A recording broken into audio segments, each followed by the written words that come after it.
네, 부흥하는 교회, 쇠퇴하는 교회 세 번째 세션을 맡은 이혜은 전도사입니다. PPT가 혹시 저를 안 보이게 해주시면 좋겠습니다. 네, 제가 맡은 세션은요, 부흥하는 교회는 대위 임령에 헌신한다. 라는 주제입니다.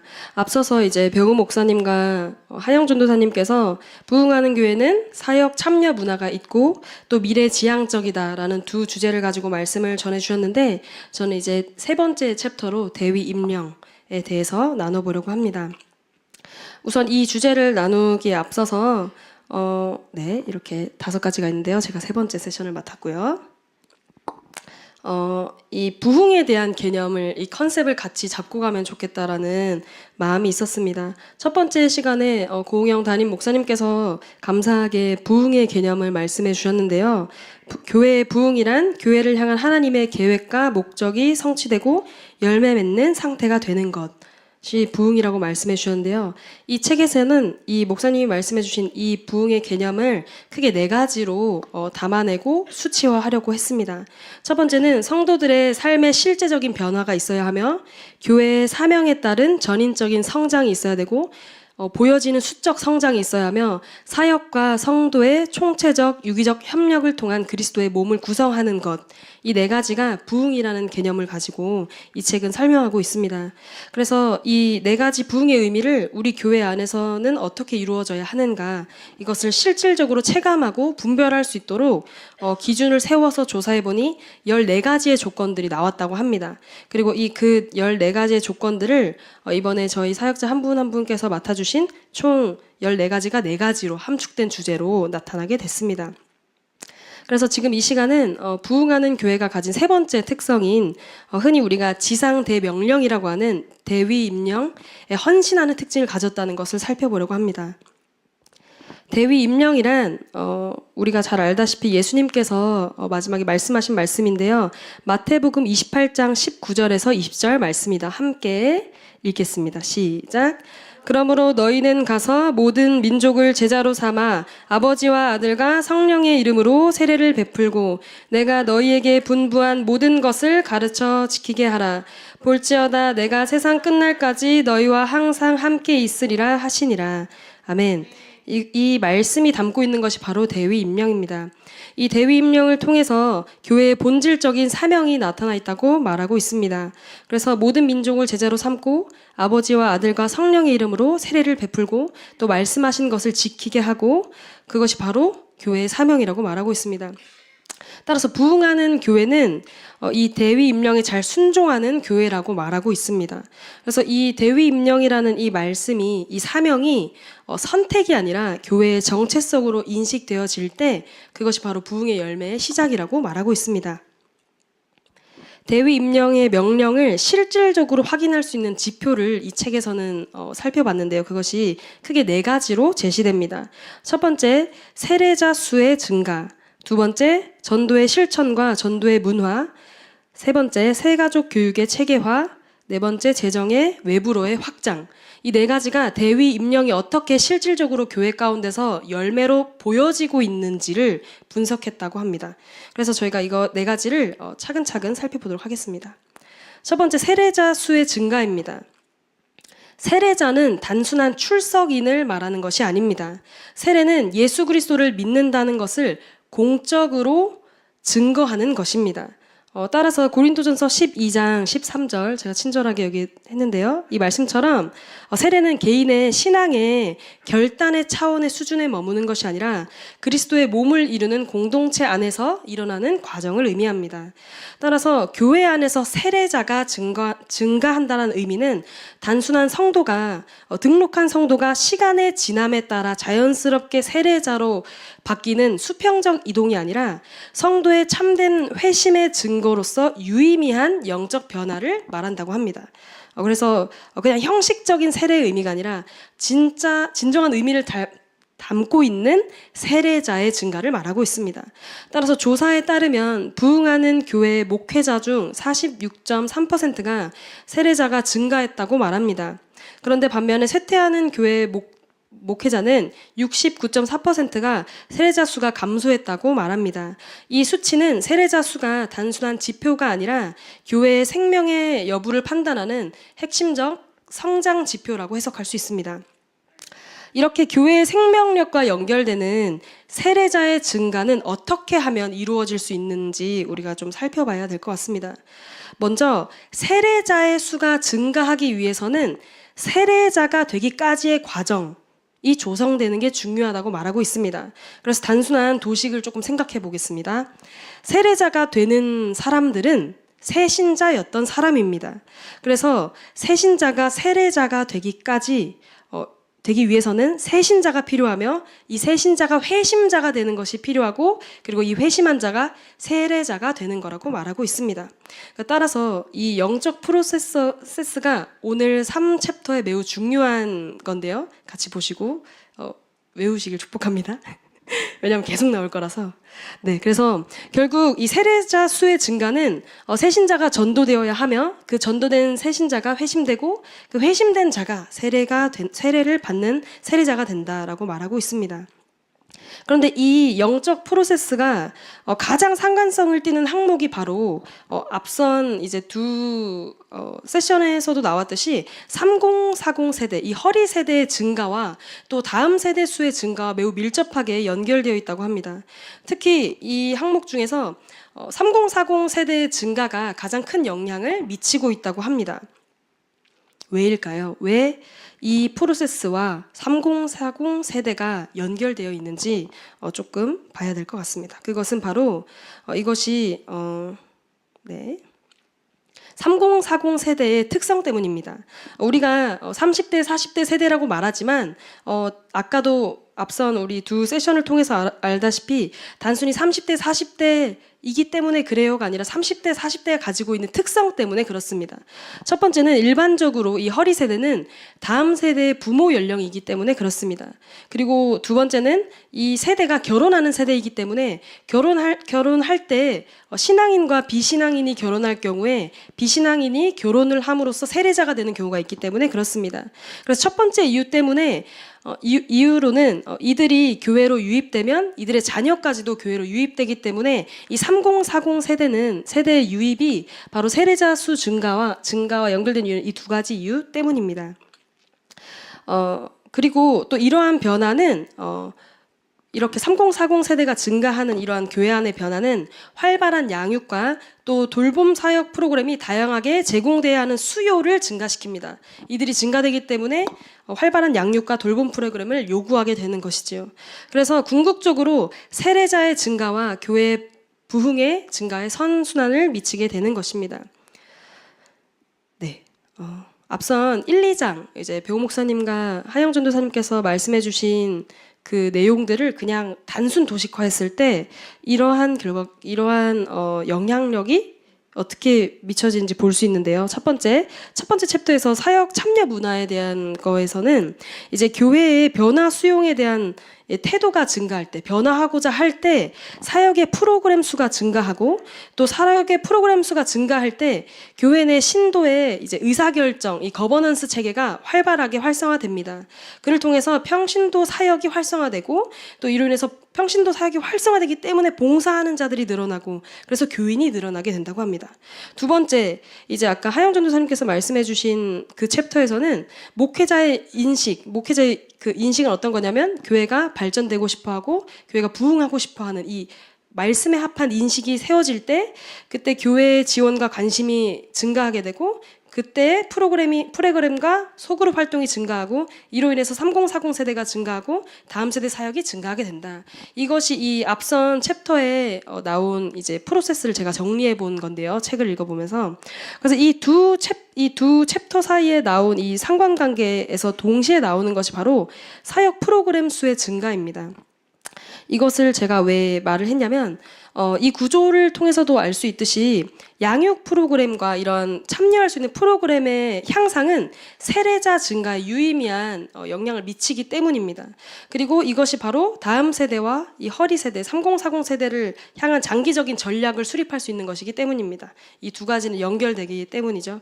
그래서 2장의 내용과 같이 아까 앞서 말씀해 주신 것처럼 이 시대의 가장 큰 흐름이 가족 종교화라는 특성이라고 합니다. 그래서 하나님을 아예 모르고 교회에 대한 배경이 없는 사람이 오는 숫자보다 가정 중에 믿는 자에 의해서 교회에 오는 수가 훨씬 더 이 시대의 전도의 트렌드라고 말하고 있는 것이겠죠.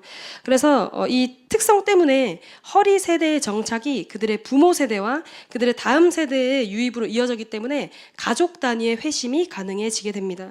그렇기 때문에 다음 세대 어린이와 청소년 사역 또한 함께 지속해서 이런 프로그램들의 증가가 중요하게 보여지게 되는 것입니다. 네, 그래서 신앙 공동체의 연속성을 위해서 다음 세대를 양육하고 그리고 프로그램을 개발하는 것이 세례자 증가로 이어지는 기초적인 사역이라고 이 책에서는 말하고 있습니다.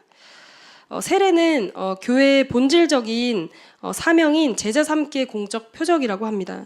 그래서 사도행전의 오순절에도 베드로의 설교를 들은 3,000명이 세례를 받고 신자가 된 것을 우리는 볼 수 있습니다. 그래서 세례는 단순한 회심의 선언의 수준으로 머물러 있는 것이 아니라 공동체로의 편입인 언약적 행위이며 또 교회의 정체성이라고 말하고 있습니다. 네, 그래서 교회는 단순히 출석자 수에 만족해서는 안 되고 또 회심과 세례를 통한 제자화의 완성을 초점을 맞춰야 합니다. 그래서 세례자 수의 증가는 교회의 생명력과 충실도에 얼만큼 이 분야에 관심을 가지고 있는가에 대한 척도가 되겠습니다. 소그룹으로 유명한 가정교회의 예시가 책에서 나옵니다. 그래서 내부적으로 연간 세례자 수를 출석 교인의 최소 5%라는 기준을 가지고 매년 목회 목적을 비전을 세우고 있다고 합니다. 그래서 각 교회마다 세례자 수에 대한 목표 지수를 설정할 것을 이 책에서는 제안하고 있습니다. 네, 그래서 이것도 고려해 볼 만한 방법이라고 말하고 있습니다. 두 번째는 대위 임명에 헌신하는 부응하는 교회의 두 번째 지표, 바로 전도의 실천과 문화입니다. 앞선 세례자 증가의 원인이 되는 지표이기도 한데요. 그 프로세스가 다시 한번 또 나왔습니다. 그 세례자가 증가하는 것의 첫 번째가 바로 새신자가 전도가 되어야 한다라고 말씀을 드렸었는데요. 이 전도가 바로 부응하고 대위 임명에 헌신한다라는 두 번째 지표라고 말하고 있습니다. 이 책에서 말하고 있는 주목할 만한 점은 무엇이냐면 전도가 어렵다고 말하고 있는 이 시기에도 부응하는 교회는 꾸준히 교인들이 전도를 실천하고 있다는 점이라고 말하고 있습니다. 그러한 교회에 이러한 시기에도 전도가 왕성하게 이루어지고 있는 교회의 특징은 뭐냐면 전도가 문화로 자리 잡혀 있다는 것입니다. 그래서 전도 문화는 그렇다면 어떻게 자리 잡히게 되었는가? 그것은 바로 전도에 대한 말씀 선포와 교육이 교회 가운데서 지속적으로 이루어지고 있다는 것에서 근원을 찾고 있습니다. 조사에 따르면 전도와 선교에 대한 여러 항목에서 부응하는 교회와 쇠퇴하는 교회를 비교했을 때 부응하는 교회가 일관적으로 높은 수치를 보입니다. 여기 보면 선교 관심도, 선교 참여도, 전도 실천도 면에서 이 밝은 부분이 부응하는 교회거든요. 이 부분에서 훨씬 더 적극적인 성향을 드러내고 있습니다. 이것을 통해서 알 수 있는 것은 구체적으로 이 여러 선교와 전도에 대해서 부응하는 교회는 더 많은 관심을 쏟고 있다는 것을 볼 수 있습니다. 이와 더불어 부응하는 교회, 쇠퇴하는 교회 모두가 가지고 있는 문제점이 있다고 하는데요. 그것을 조금 같이 살펴보겠습니다. 그것은 뭐냐면 첫 번째는 전도에 대한 강조와 실천이 선교보다 더 높다는 것입니다. 선교라는 항목보다 전도라는 항목에 좀 더 매몰되어 있다고 말하고 있는 것입니다. 이것은 전도가 교회 사역에 좀 더 일상적이고 친근하기 때문에 실천하기는 쉽지만 반면에 선교는 좀 멀리 있는 사역으로 인식된다고 말하고 있습니다. 두 번째는 전도를 적극적으로 실천하는 성도의 비율, 성도 안에서 한 교회 내에 전도를 매우 열심히 한다라고 말하고 있는 이 비율이 부응하는 교회이든 쇠퇴하는 교회이든 모두 다 매우 낮은 수치를 보여주고 있다는 것입니다. 이것은 전도에 대한 적극성이 그리고 적극성이 한국교회 전반에 부족하다는 것을 말하고 있습니다. 전도에 대한 소극성이 이 한국교회의 전체적인 분위기라고 말하고 있는 것입니다. 근데 그럼에도 부흥하는 교회의 성도의 55.6%가 자신들의 교회가 다른 교회보다 전도를 더 적극적으로 실천한다라고 응답했다고 합니다. 이것을 통해서 알 수 있는 것은 그나마 아직까지도 전도에 대한 자부심과 동기부여가 중요하다는 것을 볼 수 있습니다. 그래서 그 동기부여를 통해서 이들이 긍정적으로 인식하고 더 열심을 내게 된다고 말하고 있는 것입니다. 세 번째는 부흥하는 교회와 쇠퇴하는 교회 목회자들 모두 전도에 대한 프로그램의 다양성이 낮다고 인식하고 있다는 것입니다. 이 책에서는요, 제가 100% 동의하진 않지만 이 책에서는 수치로 볼 때 향후 한국 교회 교세가 감소하고 그리고 또 한국 교회에 대한 신뢰도가 높지 않을 것이라고 전망한다고 합니다. 아주 믿음으로 반대로 생각하고 있지만 어쨌든 수치를 통계로 보고 계신 분들이기 때문에 그렇게 보고 있는데, 이러한 상황 속에서 이렇게 전도의 프로그램이 다양성이 낮다라고 한다는 것은 조금 고려해봐야 될 상황이라고 말하고 있는 것입니다. 그래서 이러한 상황에서 복음의 본질을 해치지 않는 것 선에서 복음을 담아내는 방식을 다양화하는 전략을 키우는 것이 필요하다고 이 책에서는 말하고 있습니다. 그래서 총체적으로 볼 때 전도의 동력이, 전도를 하고자 하는 이 열정이 시간의 지남에 따라 약화되는 이유는 전도를 강조하는 또 독려하는 설교나 교회 차원의 교육의 약화라고 이 책은 말하고 있습니다. 그래서 부흥하는 교회는 상대적으로 전도 관련 설교를 자주 시행한다고 말합니다. 부흥하는 교회 담임 목회자가 전도 설교를 한다라는 것은 가장 높은 비율은 매월이라고 합니다. 그래서 부흥하는 교회는 매월 전도에 관련된 설교를 진행한다고 하고, 반면에 쇠퇴하는 교회는 분기별로 한다는 비율이 굉장히 높았습니다. 직간접적으로 이제 설교안에 담아내는 것을 말하는 것입니다. 그래서 교회 내 강조가 이 전도와 선교에 대한 이 강조와 어떻게 보면 동료가 실천과 높은 연관이 있다는 것을 이 수치를 통해서 알 수 있습니다. 실제로 전도한 인원의 비교를 보면 이제 부흥하는 교회 성도는 1년 동안 1.5명이 실제로 전도를 실천한다고 합니다. 좀 부흥하는 교회인데도 불구하고 매우 낮죠. 그리고 쇠퇴하는 교회는 1년에 평균 1명이 이 전도를 실천한다고 합니다. 근데 이 1.5명과 1명, 매우 둘 다 극히 낮은 숫자이지만 어쨌든 이 둘만 비교했을 때만 봐도 부흥하는 교회가 50% 이상이나 더 열심히 적극적인 태도를 취하고 있다는 것을 보여줍니다. 위에 이 모든 두 번째 내용을 비추어 볼 때 선교와 전도에 대한 관심과 강조는 교회로 하여금 대의 임령에 충실하려는 모습을 반영합니다. 그래서 전도가 특별한 프로그램이 되기에 앞서서 교회가 늘 기도하고 기억해야 되는 것은 복음을 삶으로 실천하는 이 전도에 대한 생활화에 대한 이 분위기를 만드는 것이 중요합니다. 따라서 교회는 교인들에게 전도에 대한 부담을 주는 것이 아니라 복음의 능력과 나눔이 교회의 생활에 스며들도록 하는 것이 필요하다고 말합니다. 네, 이 말씀 같이 한번 읽어볼까요? 시작. 너희 마음에 그리스도를 주로 삼아 거룩하게 하고 너희 속에 있는 소망에 관한 이유를 묻는 자에게는 대답할 것을 항상 준비하되 온유와 두려움으로 하고. 네. 이 말씀처럼 전도를 실천하기 위해서 복음에 관하여 대답할 수 있는, 우리 안에 그 복음이 있잖아요. 대답할 수 있는 훈련이 언제든지 질문할 때 말할 수 있는 훈련이 필요하다고 말하고 있습니다.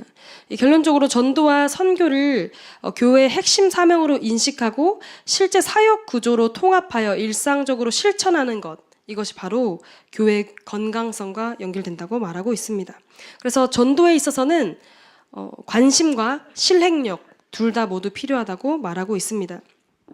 부흥하는 교회는 교회의 성장과 활력이 단순한 규모나 외형의 확장으로 인식하고 있는 것이 아니라 복음 전도와 선교라는 본질적 사명에 충실할 때 거기서부터 부흥하는 교회가 비롯된다고 말하고 있습니다.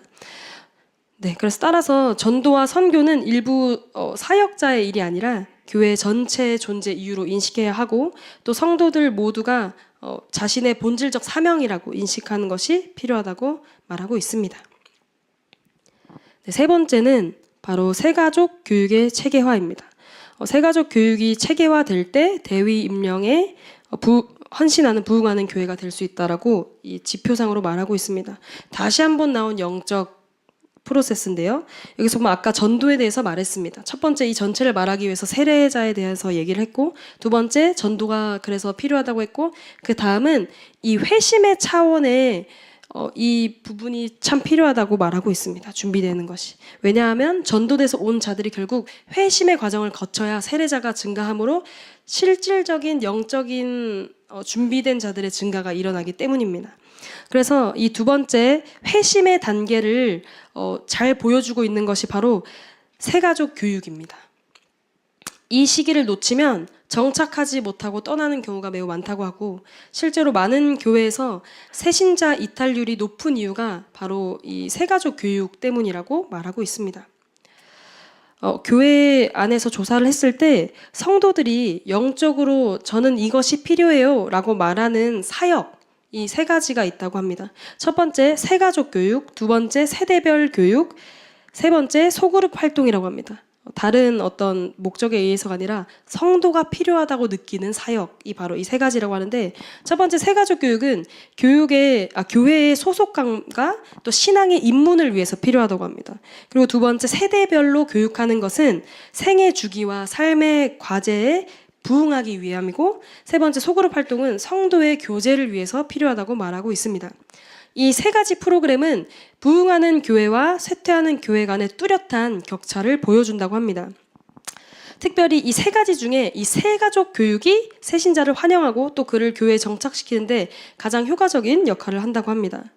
목회자들을 대상으로 새가족 교육과 세대별 교육의 활성화에 대한 긍정적인 응답은 부흥하는 교회와 또 쇠퇴하는 교회 간의 2배 이상의 차이가 난다고 합니다.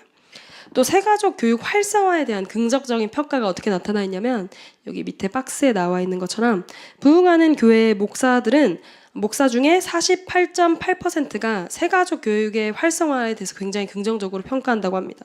그리고 성도들은 69.2%, 더 많은 비율이 새가족 교육 활성화가 정말 필요한 것이다라고 말하고 있고, 근데 반면에 쇠퇴하는 교회는 목사의 20% 정도가 이것을 긍정으로 하고 있고, 또 성도의 40%가 긍정적으로 평가하고 있습니다.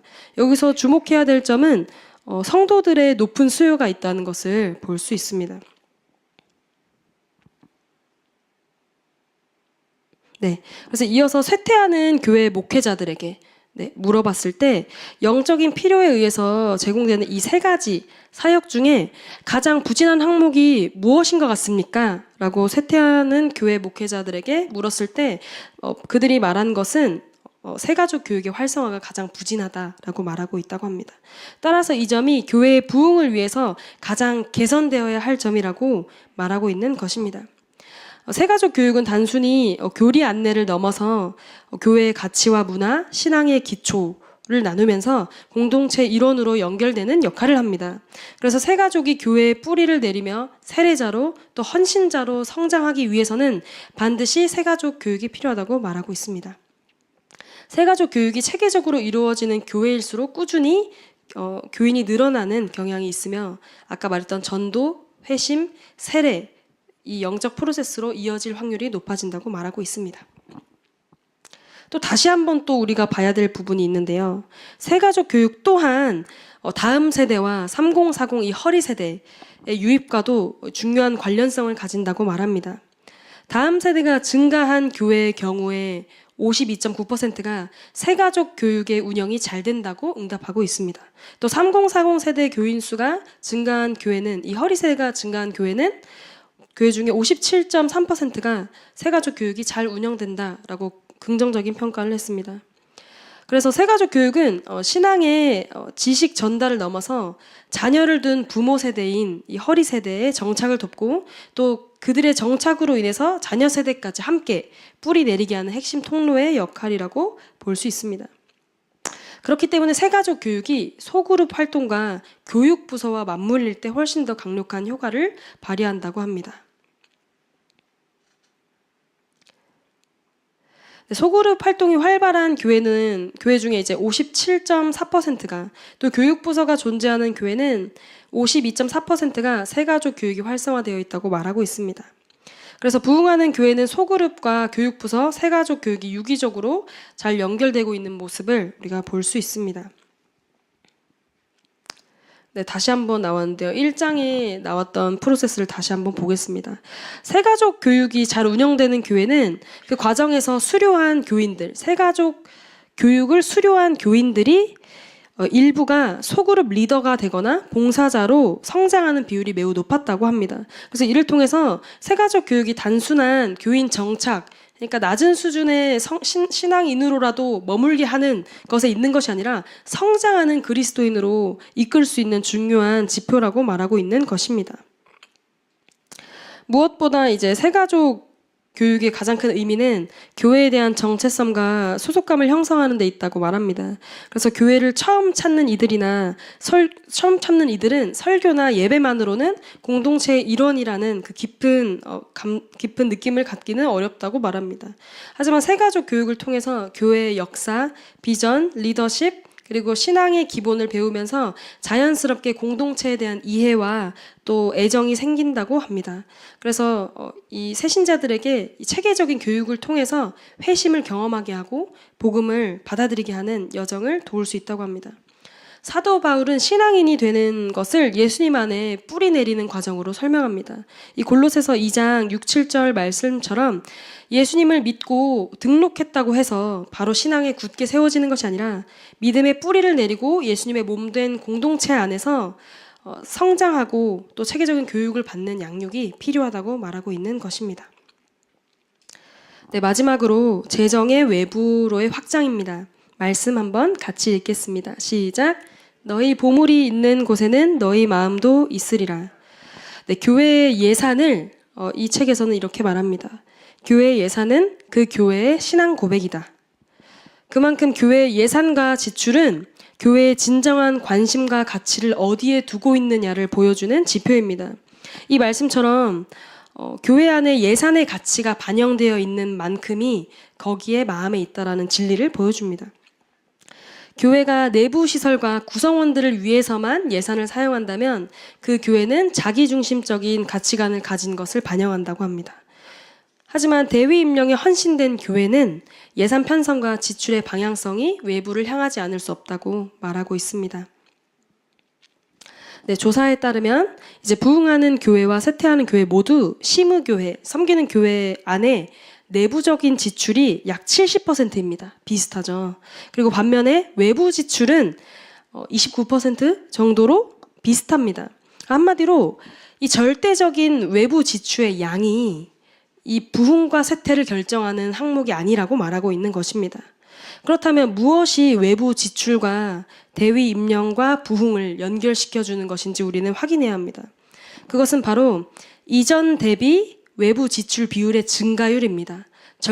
상대적으로 더 많이 한다가 바로 부흥을 결정하는 것이 아니라 교회 내에서 시간이 지나고 교회가 성장함에 따라서 더 많은 지출의 비율이 교회 내에서 증가하는 것을 의미합니다. 코로나를 기준으로 부흥하는 교회는 이전 대비 외부 지향적 사역의 예산을 적극적으로 확대했다고 합니다. 반면에 쇠퇴하는 교회는 코로나 이전 대비 예산의 사역의 중심이 내부로 집중되어 있다고 말하고 있습니다. 외부 지출의 증가는 단순한 재정의 분배의 문제가 아니라 교회의 성장과 활력을 가늠하는 중요한 지표로 해석하고 있습니다.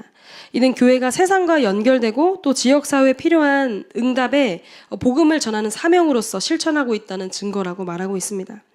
특별히 부흥하는 교회는 코로나 이후 외부 지출을 확대하면서 변화에 대해서 능동적으로 적응한 것을 주목해 볼 만합니다. 반면에 쇠퇴한 교회는 외부 지출에 거의 변화를 주지 않거나 삭감한 것을 볼 수 있습니다. 이 차이는 상황 변화에 따라서 얼마나 민첩하게 대응하고 또 사역의 방향을 알맞게 재배치할 수 있느냐라는 이 문제로 해석해 볼 수 있습니다. 이 수치들을 통해서 알 수 있는 것은 교회가 위기를 맞을 때 외부 사역을 줄이기보다는 오히려 강한 교회가 부흥을 경험했다는 점입니다. 재정이 외부로 확장되는 이것과 더불어 함께 볼 만한 것이 있는데요. 그것이 바로 인건비 지출의 변화입니다. 코로나 이전 대비에 부응하는 교회는 인건비 비중을 38.1% 증가시켰습니다. 반면에 쇠퇴하는 교회는 21.3%로 그쳤습니다. 이는 단순히 부흥하는 교회가 돈을 많이 퍼줬구나라는 개념이 아니라 부흥하는 교회가 재정적으로 건전하다라는 것을 보여줍니다. 그래서 더 많은 인력을 고용하고 또 사역의 역량을 확장할 수 있는 여지가 있다는 것을 보여줍니다. 그 인력 투자라는 것은 사역의 확장의 기초이자 내부 교육과 외부 사역의 질을 높이는 것에 기여하기 때문입니다. 코로나 이전 대비 외부 지출 예산 비율이 증가한 교회 중에 3040 세대 수가 증가한 교회는 61.3%, 사역 프로그램 수가 증가한 교회는 57.1%, 다음 세대가 증가한 교회는 52.9%로 나타났습니다. 이를 통해서 부흥하는 교회는 다른 특징들, 앞서 봤던 챕터 1과 챕터 2에서 봤던 이 모든 특징들이 동일하게 같이 연결되어서 비례한다고 볼 수 있습니다. 부흥하는 교회는 외부 지향적 사역에도 적극적이고 내부 성장의 동력인 교인 수 확대와 사역의 확대에 열심을 내고 있다는 것을 볼 수 있습니다. 지난 20년간 문을 닫은 교회 예산을 살펴볼 때 대부분 외부에 초점을 맞춘 사역과 프로그램의 삭감이 이루어졌다고 합니다. 그래서 교회의 외부 지출 예산 증가는 단지 재정의 분배를 넘어서 교회가 본질적인 사명에 얼만큼 실현하고 있는가를 보여줍니다. 네, 이 말씀 조금 길지만 같이 읽겠습니다. 시작. 너희는 세상의 빛이라. 산 위에 있는 동네가 숨겨지지 못할 것이요 사람이 등불을 켜서 말 아래에 두지 아니하고 등경 위에 두나니 이러므로 집 안 모든 사람에게 비치느니라. 이같이 너희 빛이 사람 앞에 비치게 하여 그들로 너희 착한 행실을 보고 하늘에 계신 너희 아버지께 영광을 돌리게 하라. 이 말씀처럼 교회의 사역은 단지 내부적 신앙생활의 강화에만 머물러 있어서는 안 됩니다. 사회적인 실천과 또 외부의 선교와 전도와 이 외부적인 지향성을 드러내야 한다고 말하고 있습니다. 부흥하는 교회일수록 외부 지출에 적극적이었던 것만큼 교회의 담장을 넘는 재정 운용은 교회가 세상을 향한 복음의 실천이자 사랑의 전파, 예수 그리스도의 사명을 감당하는 구체적인 표현이라고 말하고 있습니다. 첫 번째 봤던 우리의 재정이 있는 곳에 마음이 있다고 하신 그 말씀 때문입니다. 네, 그리고 또 이 외부 사역에 대한 적극성은 단지 리더십 차원에서 국한되는 것이 아니라 성도들의 동의가 함께 반영된다고 합니다. 그래서 부흥하는 교회의 성도들 역시 목회자와 함께 같이 외부 지향적이며 외부 지출에 확대하고 있다는 것에 동의한다라는 조사 결과가 있습니다. 그래서 목회자와 성도 간의 이러한 인식의 일치와 헌신은 대위 임령에 대한 헌신에 있어서 큰 시너지를 발휘한다고 볼 수 있습니다. 네. 정리하겠습니다. 조금 길지만 이번 챕터가 대위 임령에 대한 헌신이 부흥과 연결된다고 말하고 있습니다. 그래서 이 챕터를 맡으면서 제가 기도할 때 하나님께서 이런 마음을 주셨습니다. 저희가 이제 부흥을 주목하고 있기 때문에 그렇다면 어떤 방법론적인 걸 계속 저희가 논하고 있잖아요. 근데 하나님께서 말씀하시길 이 책의 마지막에도 나와 있는 것도 동일한데 이 방법론적인 것이 잘 작동하기 위해서는 근원에 대한 인지가 있어야 된다라고 말씀하십니다. 그래서 저에게 어떤 마음을 주셨냐면 예수님께서 우리를 위해 죽으신 것에 대해서 말씀하셨습니다. 예수님께서 세상에서도 누군가가 생명을 걸고 뭔가를 한다면 그거는 세상을 바꿀 만한 일이고 많은 사람들의 마음을 깨우는 일이 될 수 있는데 예수님은 우리의 영원한 생명을 위해서 예수님께서 죽으셨다면 예수님께서 그 말하고자 하시는 그 메시지가 매우 가치 있는 것이라는 것에 대해서 하나님께서 깨닫게 해주셨습니다.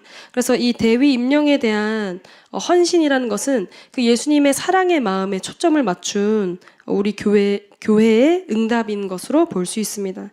이 시간 기도하면 좋겠습니다. 이 말씀과 또 이 제가 나름의 기도 제목을 조금 적어 봤는데요. 같이 선포하고 기도하면 좋겠습니다. 이 초록색은 안 읽고요. 말씀과 흰 색깔 글씨만 같이 읽도록 하겠습니다. 시작. 그러므로 너희는 가서 모든 민족을 제자로 삼아 아버지와 아들과 성령의 이름으로 세례를 베풀고 내가 너희에게 분부한 모든 것을 가르쳐 지키게 하라. 볼지어다 내가 세상 끝날까지 너희와 항상 함께 있으리라 하시니라. 회심하는 신앙, 헌신하는 신앙, 성장하는 신앙을 가진 세례자들이 매년 증가하는 NJC가 될 것입니다. 전도의 문화가 형성되고 전도가 일상이 되는 움직이는 전도지 같은 NJC 성도들이 될 것이며 전도의 열매를 보는 NJC가 될 것입니다. NJC에 오는 모든 새신자들이 예수님 안에 뿌리를 깊이 내리는 바른 양육체계, 교육체계가 세워지며 성도 간의 사랑이 확장되는 NJC가 될 것입니다. 교회의 담장을 넘는 재정적 헌신이 매년 증가하는 교회 될 것이며 환경에 굴하지 않고 마땅히 심어야 할 영역에 재정을 심어 영혼을 살리는 데 적극적인 NJC가 될 것입니다. 기도하겠습니다.